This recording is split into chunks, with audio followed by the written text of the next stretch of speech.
They called her too dirty to touch, but the human gave her a bath, a name, and a place in his bed. The hall of crystal light was silent as the alien princess entered. She walked with slow, steady steps, her long cloak flowing behind her like silver mist. Tall pillars rose toward the glowing ceiling, and rows of nobles stood on either side.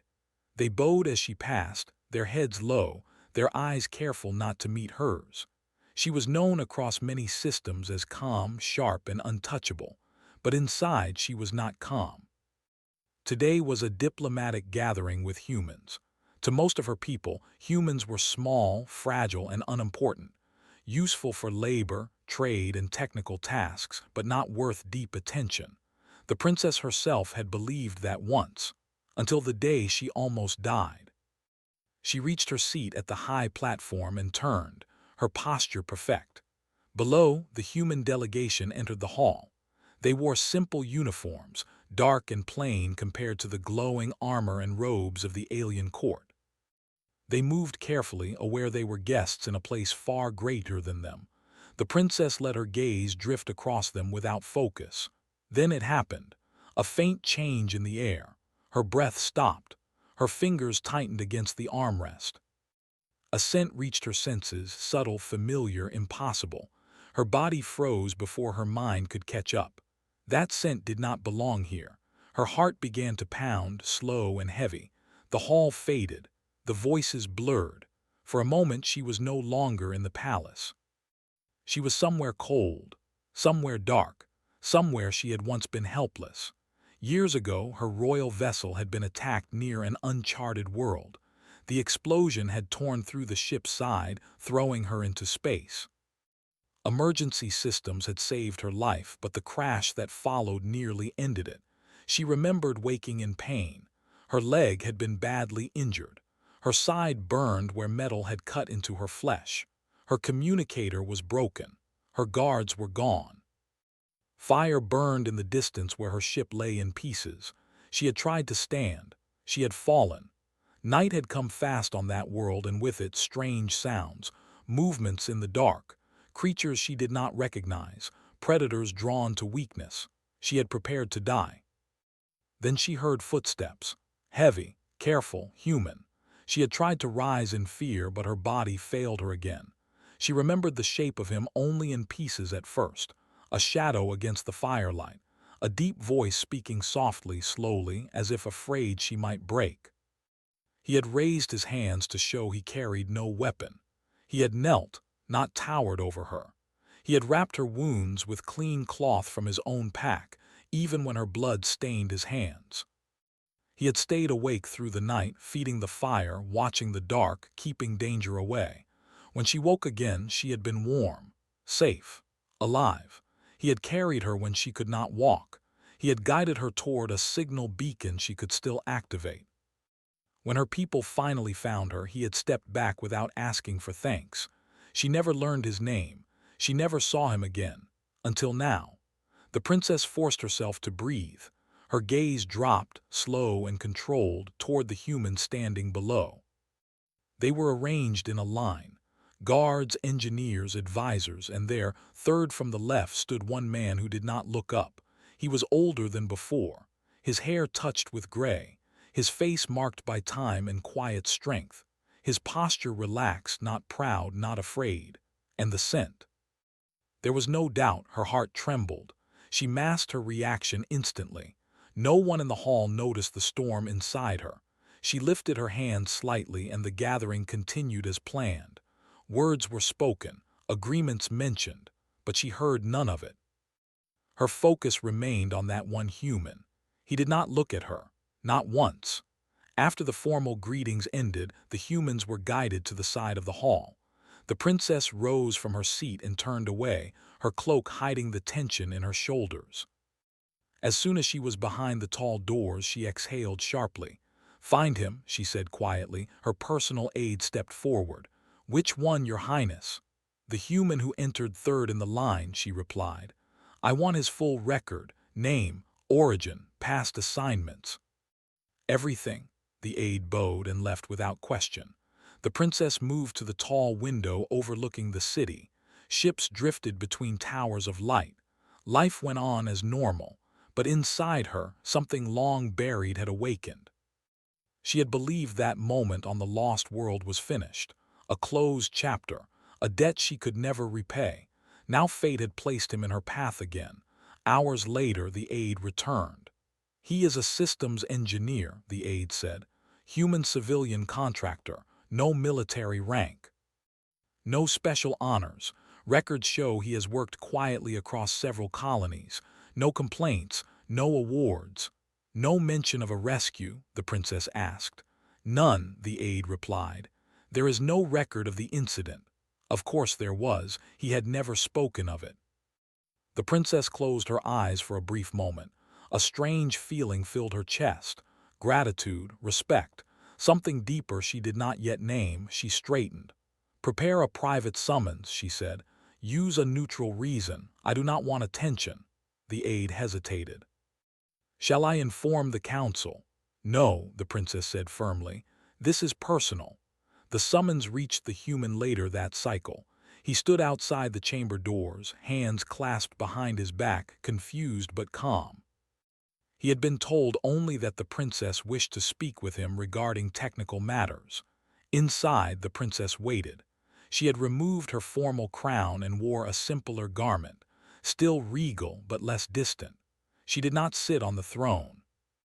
She stood near the center of the room as if meeting an equal. The doors opened. The human entered. He stopped when he saw her. He bowed, respectful but unsure. "Your Highness," he said. She studied him closely now, the lines of his face, the steady way he stood. The same quiet strength she remembered from the firelight years ago. She took a step closer. His eyes lifted briefly, then lowered again. He did not recognize her, not yet. She circled him slowly, careful not to alarm him. When she passed behind him, the scent reached her again. There was no mistake. She stopped. "Do you remember," she asked softly, "a world without a name?" He stiffened, just slightly. "Do you remember," she continued, "a night lit by fire and a stranger bleeding in the dark?" He turned slowly now, his eyes searching her face. "I remember," he said quietly. The room was silent. She met his gaze fully for the first time. "I was that stranger," the princess said. His breath caught. Understanding crossed his face, followed by shock. He took a step back, then bowed deeply, more from instinct than fear. "I didn't know," he said. "I swear I never knew who you were." "I know," she replied. Her voice softened. "That is why I remember you." The past and present stood facing each other, connected by a choice made long ago by a human who had asked for nothing. And for the first time since becoming ruler, the alien princess felt that destiny had not come to command her. It had come to thank someone else. The room felt larger now, quieter, as if the walls themselves were listening. The alien princess watched him closely, not as a ruler judging a subject, but as someone looking at a memory that had suddenly come alive. "You saved my life," she said again, slower this time, as if the words carried weight she wanted him to fully understand. He swallowed. "Anyone would have helped," he replied. "You were hurt, alone." She shook her head gently. "Not anyone. Many would have walked away, some would have been afraid, some would have taken advantage." He looked down at the floor. "I didn't think, I just acted." That answer stayed with her. She gestured toward a seat. "Sit," she said. "Please." He hesitated. No one sat in the presence of a royal unless commanded. Her tone was calm, sincere. Slowly he sat. She did the same, choosing a chair across from him instead of the throne. That simple choice changed everything. For the first time they spoke as two beings, not as princess and human. "You disappeared before my people arrived," she said. "Why?" He gave a small, quiet smile. "I knew if I stayed it would become complicated. I didn't want rewards. I didn't want questions. You wanted nothing. I wanted you to live," he said. "That was enough." The princess felt something tighten in her chest. Her world was built on power, status, and balance. Every action measured, every favor repaid with something equal or greater. Yet this human had broken that rule without even knowing it. Outside the chamber, whispers had already begun. Guards had noticed the length of the meeting. Advisors wondered why a simple engineer had been summoned alone. Inside, time seemed to slow. "You are aware," the princess said carefully, "that if others learn what you did, your life will change." He nodded. "I guessed that much when I was called here." "And are you afraid?" He thought for a moment. "No," he said. "I've lived quietly my whole life. If it changes, it changes." She studied his face. There was no hunger for power there, no hidden plan, just acceptance. That honesty was rare. The princess rose and walked toward the window. "My people believe humans are weak," she said. "Simple, replaceable." She turned back to him. "You proved them wrong without lifting a weapon." He shifted uncomfortably. "I'm not special," she smiled faintly. "You are wrong." Later that day, the princess called a limited court session. Only high-ranking council members were present. The human stood at the far side of the chamber, surrounded by guards, unsure why he was there. Murmurs filled the room when the princess entered. She took her place and raised her hand for silence. "Years ago," she began, "my vessel was destroyed near an uncharted world. I survived because of one being." The council leaned forward. "That being was human." Gasps echoed through the chamber. The princess continued calmly. "This human risked his life to protect me. He asked for nothing. He spoke of it to no one." She gestured toward him. "I owe my life to him." The silence was heavy. One council member stood. "Your Highness, if this is true, then protocol demands." "I know what protocol demands," she said sharply, "and I will go beyond it." She stepped down from the platform and stood beside the human. "From this moment," she declared, "humans under my domain will be granted protected status. No longer tools, no longer overlooked." Shock spread across the room. "This human," she added, "will serve as a bridge between our peoples. Not because he seeks it, but because he has already proven worthy."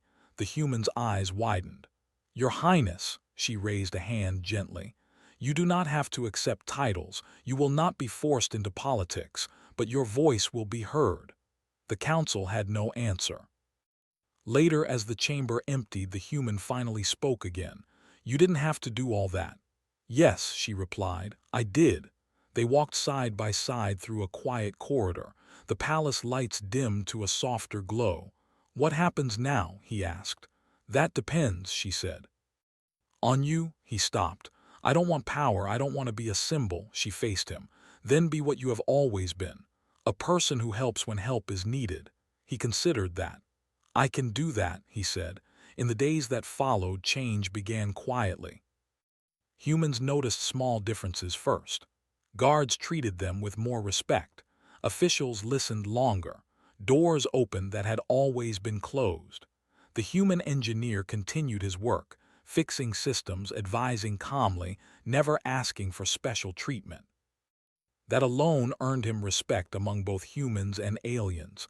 The princess watched from a distance. She did not summon him often. She did not command him. She observed. She saw how he spoke to workers as equals, how he listened more than he talked, how he refused gifts and praise. And slowly something else grew: trust.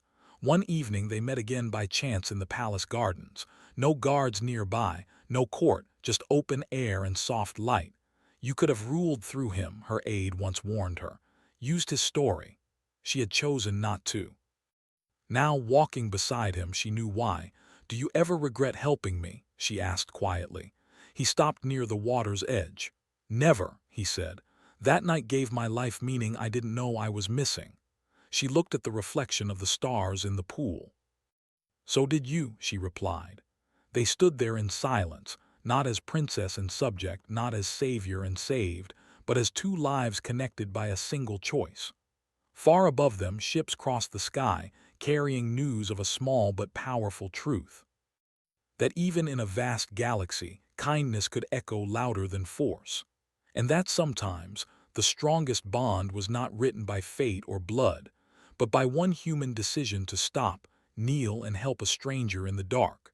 The palace was quieter now. The grand halls still gleamed with crystal light, but the usual chatter of servants, guards, and advisors had been muted. Word of the princess's announcement about the human's role had spread, though carefully. Some aliens whispered in disbelief, others nodded with curiosity. Few could argue with the princess's authority, but many could not forget that a human, once considered insignificant, now held a place of influence. The human walked through the corridors, his steps measured, calm. He was aware of the whispers, of the glances from those who could not believe what they were witnessing. Yet he held his head high. He had never wanted power, never craved recognition, and still, the universe seemed to be pushing it toward him. The princess watched from a balcony above. Her gaze followed him as he moved with quiet dignity. He had changed little from the man she had first seen years ago on that cold, distant world. Time had added some strength and lines of experience, but the kindness, humility, and courage remained. It was as though the firelight from that night had been carried in his soul ever since, unextinguished. She remembered it all again, the night her ship had crashed, the panic and fear as darkness surrounded her. She had been injured, scared, and so completely alone that she had thought her life ended there. And then he had appeared. She could still feel the steady weight of his hands when he had lifted her, carrying her with careful determination to a safe spot. She remembered the warmth of the fire he had built, the soft, encouraging words he had spoken, and the courage in his eyes that had seemed endless. Her people had always believed strength was shown through power, command, and dominance, but he had proven her wrong in the simplest, most profound way, by being human. By being brave, by being gentle, by refusing to act out of self-interest, he had shown her a new kind of strength. The princess descended the staircase later that day, her robe trailing behind her like liquid silver. She sought the human in the central gardens, where he was reviewing plans with some engineers, making suggestions, listening carefully. Even in his work, there was a patience and clarity that drew people to him. Aliens and humans alike respected him, though many still struggled to comprehend why. She walked silently for a moment, watching him interact. Every gesture was precise, thoughtful. He spoke simply, yet his words carried weight. When he corrected an error, he did so without embarrassment or superiority. When he encouraged another, he did so with sincere warmth. He looked up suddenly and caught sight of her. His eyes widened ever so slightly. He bowed, not as a subject to a ruler, but with that quiet acknowledgement that had defined him for so long. "You have been busy," the princess said softly, walking toward him. "Busy trying not to cause trouble," he replied lightly, though there was humility in his tone. "The systems here are complex. Mistakes could ripple through the entire city. And yet," she said, "you have already changed more than anyone could have imagined." He blinked. "Changed me?" "Yes," she replied, meeting his gaze steadily. "Not just the systems, but the way people see each other. You remind us that value is not measured by status or birth or strength. It is measured by choice, by courage, by kindness." He looked down, brushing a hand over the back of his neck. "I just did what I thought was right," he said quietly. "I never expected anyone to notice." She shook her head. "I noticed, and now the world will notice too." For a moment they stood in silence. Around them the gardens were bathed in soft evening light. Exotic plants swayed in the wind. Crystalline fountains reflected the stars that shone above the palace towers. Time seemed to pause. "You've never asked for recognition," the princess said. "Not when you saved me, not now. That is what makes you extraordinary." He smiled faintly. "I didn't save you for recognition. I saved you because it was the right thing to do. That was enough." She studied his face. The honesty in his eyes, the lack of pride, struck her deeply. She realized that while she had spent her life learning how to command, control, and negotiate, he had lived a life governed by a different kind of truth. One that did not rely on fear, obedience, or status. One that simply acted in the service of what was good. "Do you ever regret it?" she asked softly, referring to that night long ago. "Saving me?" He paused, considering. "No," he said finally. I don't know what would have happened if I hadn't. I like to think it would have been worse. You survived. That is enough for me." Her heart swelled with something she had not felt in years, a mix of gratitude, admiration, and a strange, deep connection that went beyond words. She realized that her role as a princess had often isolated her, kept her distant from those who were not like her. But he had reminded her in a single night that life was more than protocol, more than politics, more than power. Life was connection. Later, the princess invited him to walk with her through the palace grounds. They moved along quiet paths, the fountains glimmering beside them, the alien gardens alive with gentle hums of life. No one followed, no one watched. It was a rare moment of privacy, a sanctuary in a palace built on observation and control. "You know," she said after a while, "you could have refused the role I gave you." "I could have," he said, "but I think there is more to do, more people to help, more to show them what they can be." She nodded. "Yes, that is why I trust you. You do not seek to change the world for fame or for reward. You do it because it is right." They stopped near a reflecting pool. The water was calm, mirroring the stars above. She knelt slightly to toss a small crystal pebble into the water. It skipped once, then sank, sending ripples across the surface. "Do you remember," she asked quietly, "the night we first met? The fire, the darkness, the danger?" He nodded. "I do. I remember thinking that no one should be left alone in fear. I never thought it would lead to this, standing here with a princess who once thought humans were insignificant." She smiled faintly. "And yet here we are. The past and present meet in one place, because of one choice. Because you acted without hesitation, without thought for yourself, without expectation." "I did what anyone could do," he said softly. "No," she said, her voice firm. "Not anyone, few would have. Most would have fled or ignored it or worse. You chose differently. That is why I remember you. That is why you are here." He looked at her for a long moment as if measuring the truth in her words. Then he spoke quietly, almost to himself. "I never imagined that saving someone could change anything so much." "It can," she said. "More than you know. Even small acts have consequences far beyond what we can see, and sometimes those consequences touch entire worlds." He smiled faintly. "Then maybe I'm just lucky I chose to act." She shook her head. "No, not luck, courage, humanity." They continued walking along the moonlit paths, the palace towers stretching high into the sky, their lights reflecting off the polished stones. She spoke of her people, their customs, their expectations. He listened, offering insight, asking questions, always curious, never arrogant. "You make this seem simple," she said at one point. He shrugged. "It doesn't have to be complicated. Treat people with respect. Help when you can. Stand by what is right. That's all anyone really needs to do." The princess stopped walking. She turned to him, her eyes shining with intensity.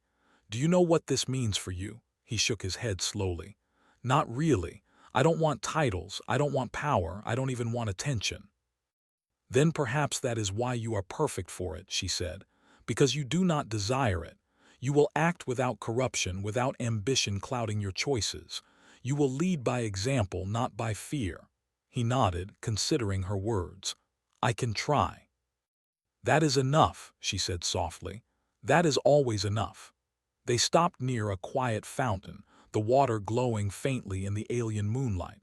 She looked at him, the same human who had once carried her through fire and fear, and felt a connection she could not fully name. Not ruler and subject, not savior and saved, but two lives intertwined by fate, choice, and the quiet strength of one small act. "You saved my life once," she said, "and now you have changed it in ways you cannot even imagine." "I only did what I could," he replied, humility shining in his eyes. She smiled. "Then let us continue to do what we can together, in whatever way the world allows us." The stars above reflected in their eyes, mirroring a vast universe full of possibilities. And for the first time in her life, the princess realized that destiny was not something she commanded alone. It was something she could shape alongside someone who had shown her the true meaning of courage and humanity. They stood together in silence, two lives connected across years, across worlds, across choices. The galaxy moved on around them, but in that quiet moment, nothing else mattered. Sometimes, she thought, the greatest power was not in ruling worlds, but in recognizing the value of a single life and honoring it with everything you had. If you want, I can also write part 4 to conclude the story with a fully satisfying ending that ties together the princess, the human, the palace, and the impact of his choices across their world. Do you want me to do that next? The days that followed were unlike anything the palace had ever seen. The announcement that a human, one who had once been considered inconsequential, was now a protected figure in the royal court caused a ripple through the alien hierarchy. Whispers traveled down the hallways, through the chambers, and into every corner of the palace. Some were skeptical, some admired quietly, but all were watching, waiting to see how events would unfold. The human walked through the corridors with quiet confidence, yet he never let it show that he noticed the attention. To him, he was still the same man who had acted out of instinct and compassion so many years ago.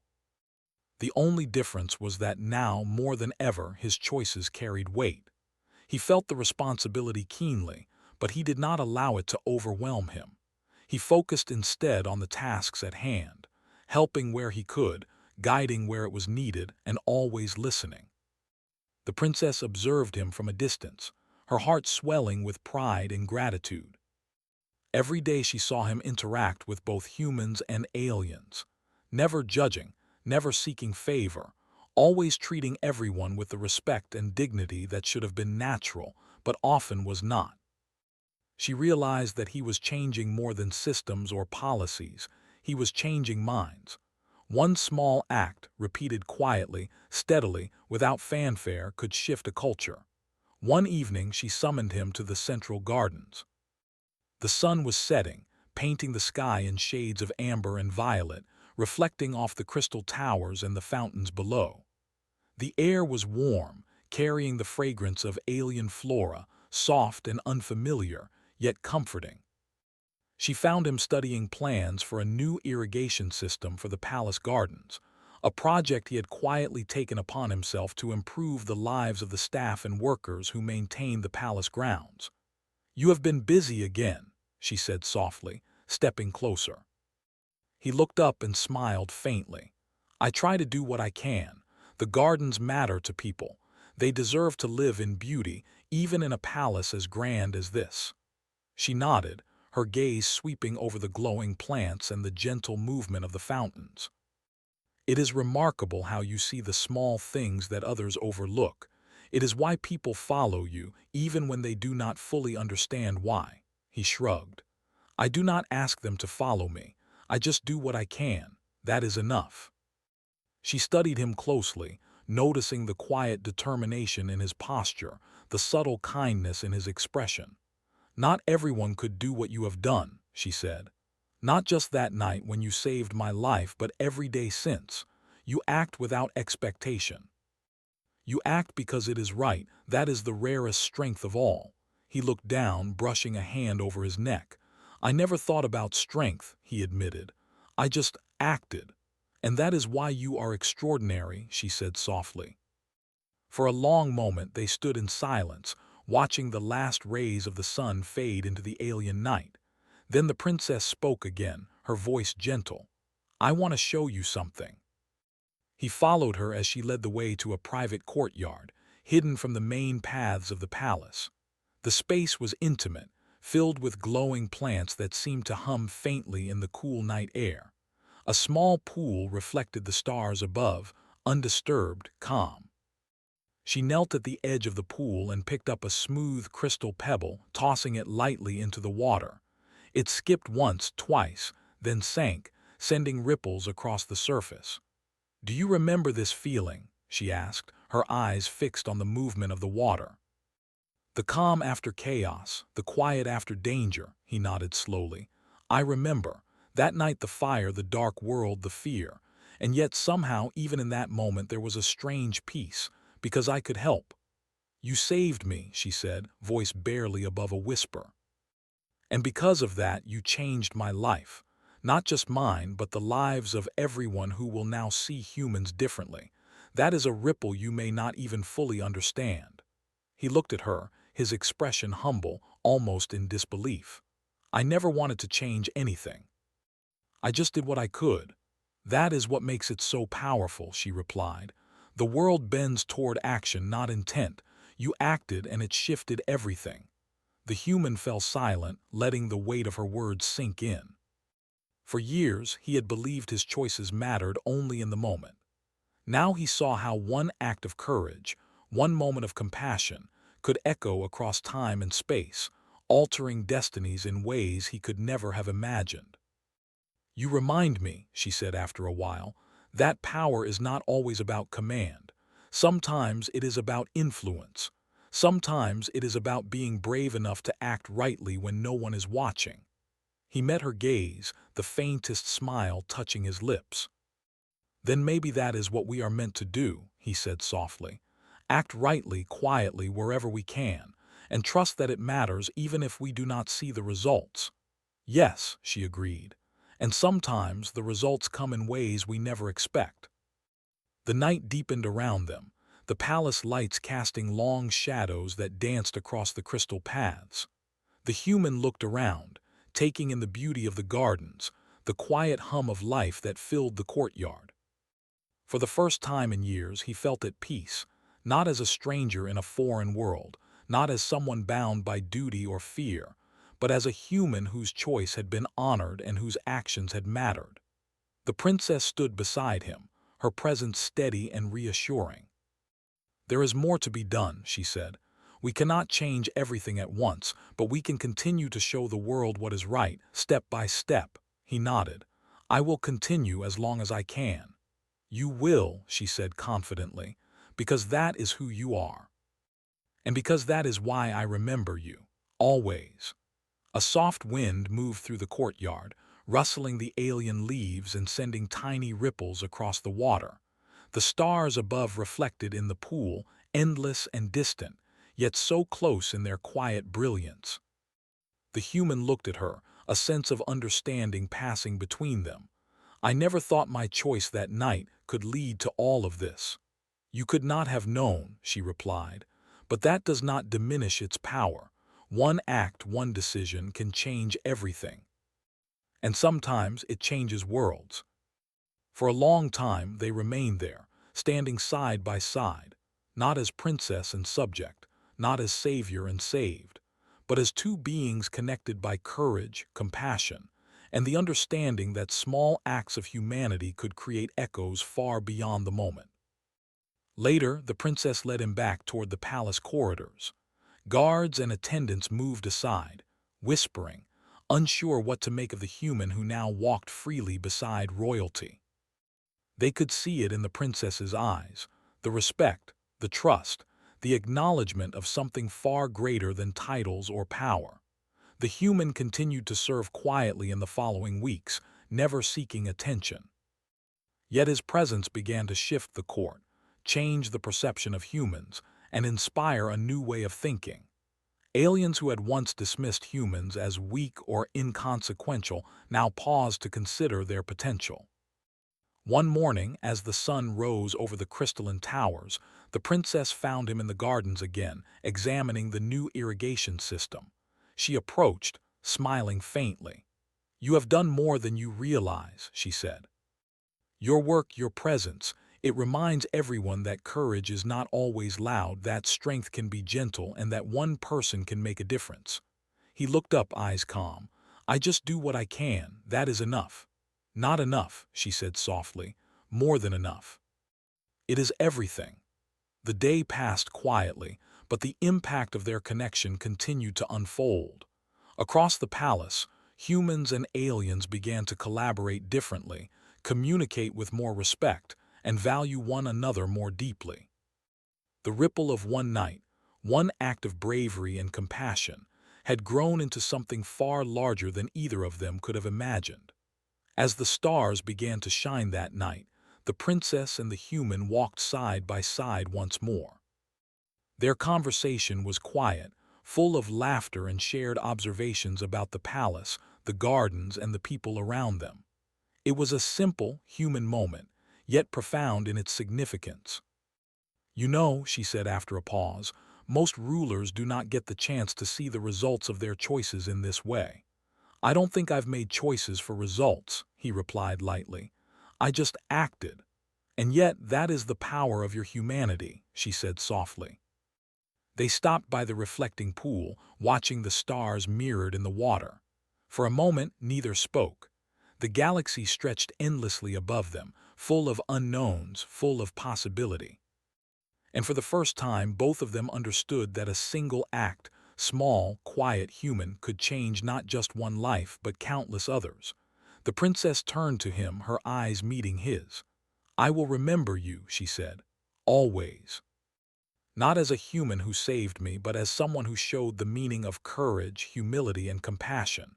Someone who reminded me what it truly means to lead." He smiled, a soft, unassuming smile. "And I will remember you," he said quietly. "Not just as a princess, but as someone who trusted me, who saw what I did, and who gave me a chance to continue making a difference."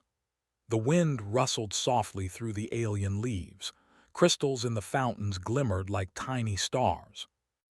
And in the quiet of that palace garden, two lives, once separated by worlds, danger, and fear, stood together, united by choice, courage, and the quiet power of humanity.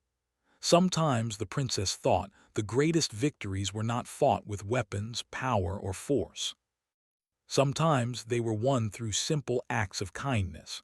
And sometimes they were carried across worlds by the smallest of gestures, remembered for a lifetime. And in that quiet, peaceful moment, they both knew that their connection, born of fire, darkness, and compassion, would endure far longer than the palace, the stars, or even the galaxy itself. It was a story not of royalty or rank, but of courage, humanity, and the enduring power of a single brave act. And for both of them that was more than enough. The night deepened. Crystals sparkled. The water reflected the infinite stars. And two lives, once strangers, now shared a destiny shaped by choice, courage, and a bond that would never fade.